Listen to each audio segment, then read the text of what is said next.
Tamil cinema ரசிகர்கள் அனைவருக்கும் வணக்கம். இன்னைக்கு நாம இந்த வீடியோவில் நேற்று வெளியான காடு வெட்டி படத்தினுடைய ட்ரெய்லர் பற்றின ரிவ்யூ தான் பார்க்க போகிறோம். நாம முழுசாக வீடியோக்குள்ளே போகிறதுக்கு முன்னாடி மறக்காம நம்மளோட சேனலை சப்ஸ்கிரைப் பண்ணி வச்சுக்கோங்க.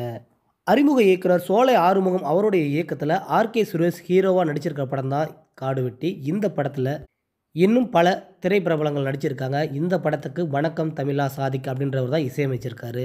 நாம் இந்த படத்தினுடைய ட்ரெய்லரை வச்சு இந்த படம் எதை கதைக்களமாக கொண்டு அமையிருக்கு அப்படின்றது நல்லாவே நம்மளால் புரிஞ்சிக்க முடியும். அந்த வகையில் இந்த ட்ரெய்லரில் காட்டுற சண்டை காட்சிகள் மற்றும் இதில் காட்டுற அந்த காதல் விஷயங்களை எல்லாத்தையும் நம்ம பார்க்கும்போது இந்த படத்தில் நிச்சயமாக நாடக காதல் அப்படின்ற ஒரு விஷயத்தை எடுத்து வச்சு தான் இந்த படம் அமையிருக்கு அப்படின்றத நம்மளால் கண்டிப்பாக யூகிச்சு பேச முடியும்.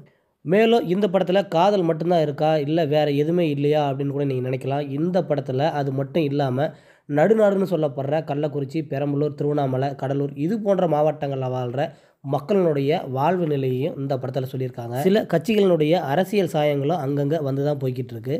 நம்மளுக்கு தெரிஞ்சு இந்த படத்தினுடைய ஹீரோ ஆர்கே சுரேஷ் இந்த படத்தில் ரொம்ப வேகமாகவும் ஒரு வீரத்தனமாகவும் தான் நடிச்சிருக்காரு அப்படின்றது நமக்கு நல்லாவே பார்க்கும்போது தெரியுது. மேலும் இந்த படத்தை பார்க்க யாரெல்லாம் ரொம்ப ஈகராக வெயிட் பண்ணுறீங்க அப்படின்றத நம்மளோட கமெண்ட் பாக்ஸில் பதிவு பண்ணுங்கள். கூடவே நம்மளுடைய வீடியோவுக்கு ஒரு லைக்கை போட்டுருங்க.